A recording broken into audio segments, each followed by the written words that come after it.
Hi guys, welcome to Our World Outdoors. I'm Tony. I'm Melissa. And today we're at Archer's Fork Loop. In the Wayne National Forest. That's right. We're going to be doing, prospectively they say it's 13 miles. We'll see. But we're going to do an overnight here. I know a lot of times you see us just crush giant miles in a day. We ain't doing that today. Today it's actually late. It's about 7 p.m. so we got to get our butts on the trail. But we're going to go over the map with you here. We're going to go out and get as far as we can, camp for the night, and then finish it out tomorrow. So let's go take a look at the map. Okay, so we're here. And then what we're going to do is we're going to take this entry trail here. And then we follow the yellow blazes all the way down and around. And then back up, around, and in. Then we go up a little bit here, and then it comes back to the same entry trail. So it's a pretty good hike. I know this map doesn't really do it justice so you can really see, but to give you an idea, there's the Ohio River. And then let's see if we can get this elevation chart to show. But as you can see, it's up and down.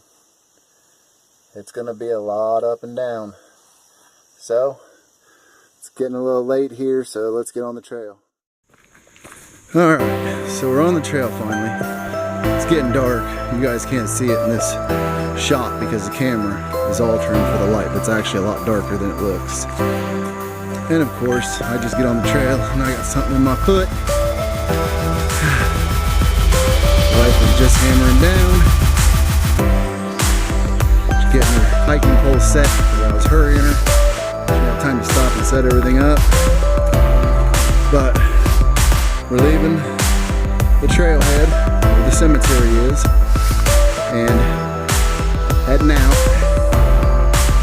Ow. I got a big old splinter in my foot. We'll be back. Alright guys. So we ended up night hiking for about 4.5 miles. 4.5 miles, sound about right? 4.5 miles. So this was some rocky terrain, and we went the opposite most people normally do, to the counterclockwise way, and we ended up finding out there's a whole bunch of like big rock outcroppings and stuff that would have been great to get on video, but when it's dark you can't get that kind of stuff on video. Plus just trying to walk, it's just full of rocks, and it is a little overgrown here. And there is some stinging nettle, but I mean, the temperature just started to drop for us. It was great. Hard to find a camp spot. Yeah, if it's in the middle of the night. No way you're gonna find a camp spot in the middle of the night. At least not. Most people say really that, not in the middle of the night. It's like 9 o'clock, 9:30ish. Yeah, it's not that late, but most of the people say the campsites are about halfway through. We're only 4.5 miles in, so we may just not gone far enough to find the campsites, but we kind of are stealth camping. And we got the rain fly off the tent, and it's a nice night. And my poor wife is exhausted because she's been up since like 5. So 5 in the morning, and something's in the tree throwing crap at us. Probably a very ticked off squirrel or something. But we gotta get something to eat, and we'll get back with you guys in the morning when we got some light to work with. So, good night. See you in the morning. Alright guys, good morning. As you can see, got the coffee going and the little Fancy Feast alcohol stove. Got another pot sitting here I can flip over on it upside down if there were to be any issue. But of course, we gotta have our coffee. But you can't realize it at night, and last night obviously we got here real late and couldn't really find a campsite, but you can't imagine how many views we passed last night. But then you get up and we got a nice little log here to sit on, and I'm just going to kind of 360 you so you can see what I see.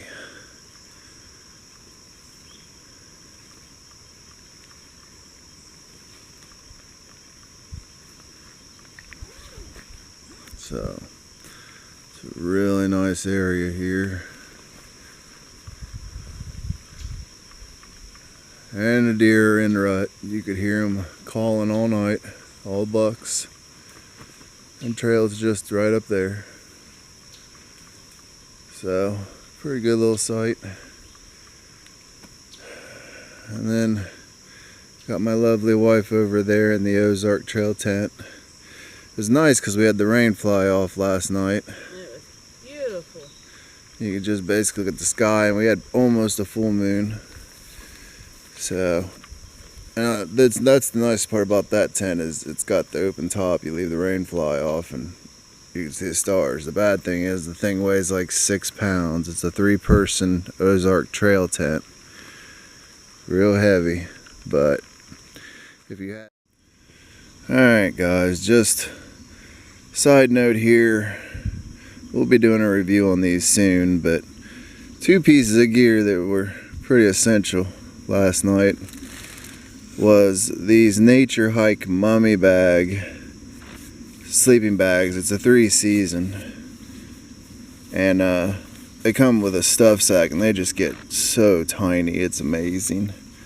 But those things were like, I think $18 a piece, and I'm a hot sleeper, so I can't even touch them. But you can unzip them and actually almost use them like a quilt and pull them over you. But the real winner here was these accordion style egg crate, almost like the Thermarest foams that fold up. These, we had to wait like 5 weeks for these stupid things to come in from China. We ordered them off eBay. And they are full size. I know they don't look like it in the picture. It's because they're pushed down. But they just accordion up. These things were like literally $6 a piece. And I mean, look at that. Now, let me tell you something. I am not very good at sleeping on hard ground. And those things there made it so my back did not hurt at all. Me either. So, Looks great. if you're willing to wait, I don't know, 4 or 5, maybe even 6 weeks, that thing was worth every penny, because them Thermarest ones just like it can range anywhere from $30 to $70. So, and you can see those Nature Hike mummy bags, you just keep pushing them in. But we'll be doing reviews on all this stuff and have links and stuff in the description under our video soon. But since we used them, we wanted to kind of get the word out there. Sometimes it ain't about how expensive something is, as long as it's functional. So we're gonna finish getting cleaned up and get back on the trail.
Okay guys, I'm going to show you how we filter water. We don't do it like everybody else does it.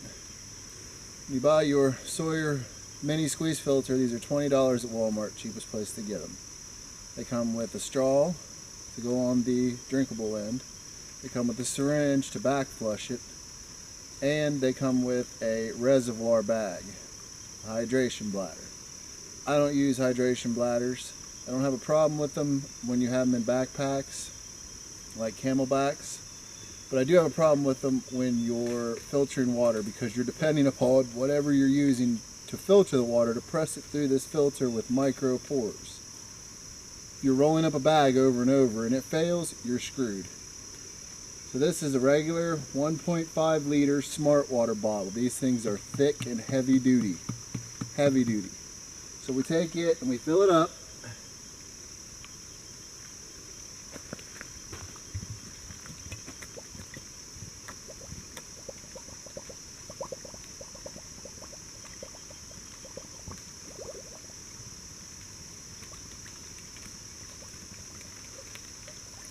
Once it's full, we put our spout down.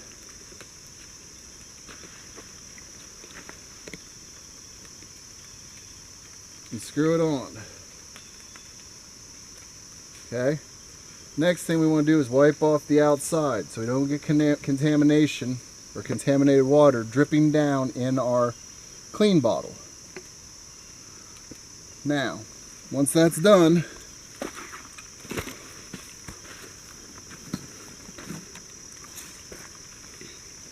we're going to take our clean bottles, and turn it upside down, pop the cap off, and squeeze. And we're just going to continue to do that and fill the bottle. Now I like to do it like this.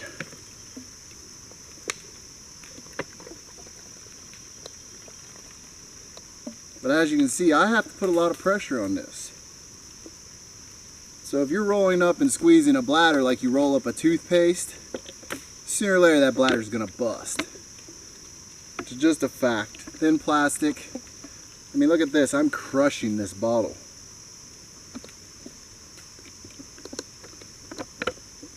To make it go.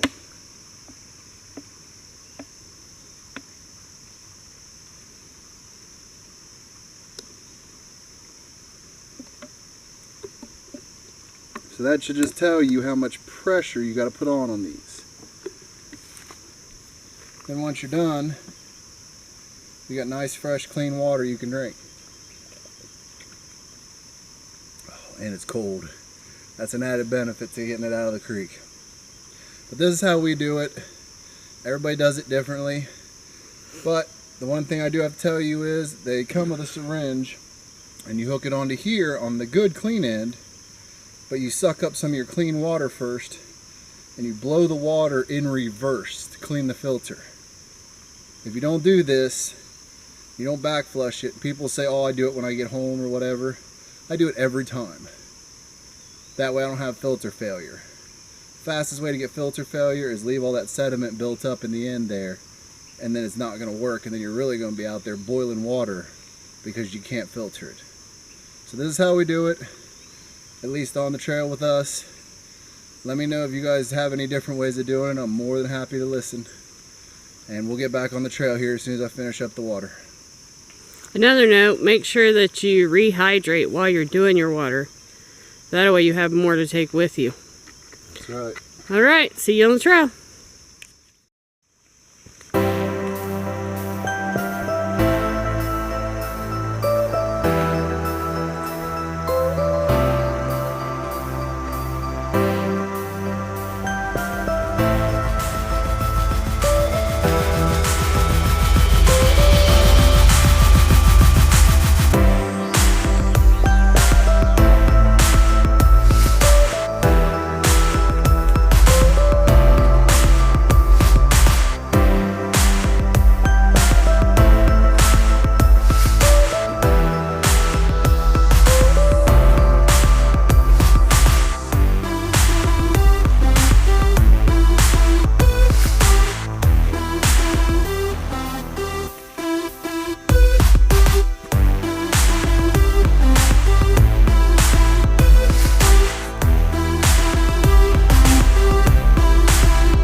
Alright, so in case you guys don't know, this is a grove of pawpaws.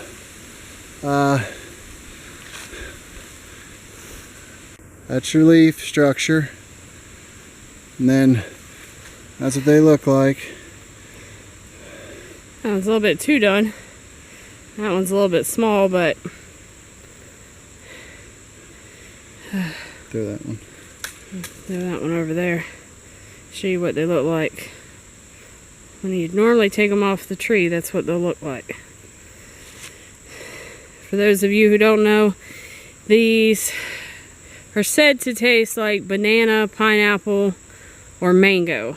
And it's according to the variety that you get. They can be green, they can be brown. But these particular ones I think taste like bananas and mangoes.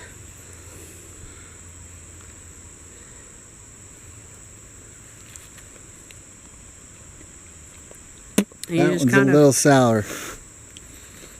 That one's all on some banana. That's what the seeds look like. Which we gathered some off the trail because we're going to plant some more on our property. These grow wild in southern Ohio all over the place. And generally they ripen in the beginning of September to the first 2 weeks of September. So you can find them. If you see something out there that looks like a giant piece of bear poop, or you see them on these trees, they're pawpaws. And my wife grew up eating these, so she loves them. I love them. Alright, time to get back on trail.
Feels good too though, don't it? Yeah. Feels good, but it's cold. Cold, cold, cold. There's definitely probably some springs running in that water.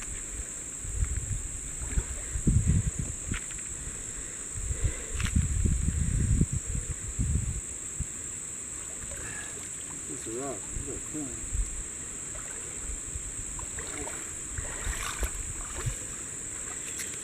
Yeah, that just happened.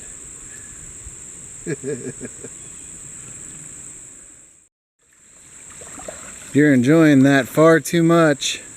It is so cool. Feels great. You could have walked right down there and crossed.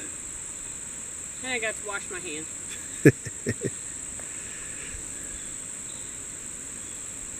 Oh.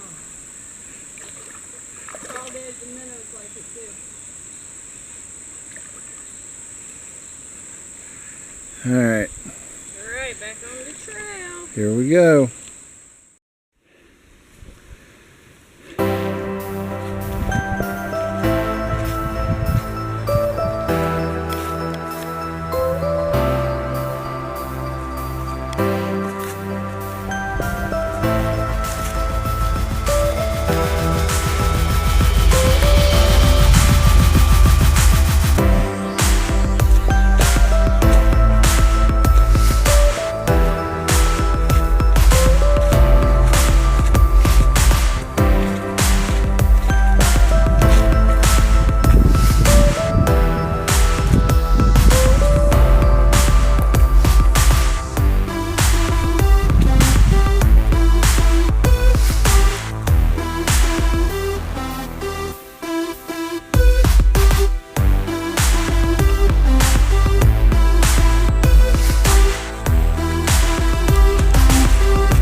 Okay, so for some reason the clip got corrupted for the final part of our Archer's Fork Trail. Archer's Fork Loop Trail. Archer's Fork Loop Trail. They got corrupted, so we're going to make it short and sweet. We're home, we're resting now, but 13 and a half miles basically, and do not go counterclockwise like us. Go clockwise, because if not, then you end up with a giant hill at the end. And it is hard. And also there's not a lot of campsites going the other way, and we were fumbling around in the dark as you saw, finding a stealth site. But you said you want to tell them some stuff about September? So, down there is a bunch of pawpaw trees. For those of you who don't know what those are, that's natural fruit that grows in southern Ohio all over the place. So there is tons of those trees down there, but the only time they're in season is the first couple weeks of September. So we've seen a bunch of them down there. We ate a few of them. You ate a lot of them. And I brought one back so that my friends who don't know what they are at work can try it on Monday. Hopefully it lasts till then, but I don't know because they're pretty bright. Also down there is tons of nut trees. There's buckeye trees, there's walnut trees, there's acorns. Acorns, yep. Acorn trees. So there is nuts all over the trails right now. So just be careful if you go down there during this month, because you slip on those a lot as you're walking through it. Not to mention they fall on your head. Yes. If you're like me. Someone had them falling on her head. But also, just a note, the trail is rocky at a lot of points, and it is loose stone, and you've got creek crossings, so I would suggest hiking poles and just watch your footing, because your feet will go right up underneath you if you're not paying attention. But there is plenty of places to get water down there, which is an awesome, awesome thing. So we had multiple opportunities to filter water if we needed to. Yeah, water probably every mile and a half. Maybe. Oh, yeah. But because the creek just weaves through the whole thing, so every time you hit the bottom, there's a creek. So filtering water is not a problem. You know, it's a great place. It's a great hike. Like I said, just do it the right way. When you get to the sign, turn right. That's the only real information you need when you go down there, other than Google Maps sometimes will send you a goofball way. And literally we were driving through streams. The township roads, but there were streams. And if you were in a car, there's no way. And then when we came out, for some reason, Google Maps took us a nice smooth roadway. So I don't know. I don't know what to tell you. But if you're going there and you get brought to a township road where like the road disappears, because we're in a full-size Chevy and we were dipping down in some pretty good streams, and it hadn't rained for a few days, so that tells me that they probably get going once it starts raining. But it was a great hike, and you know, we really hope that you guys enjoy it, you know, enjoy watching us, and don't forget to like, share, and subscribe. So our channel is Our World Outdoors. I'm Tony. I'm Missy. And we hope to see you in the next one.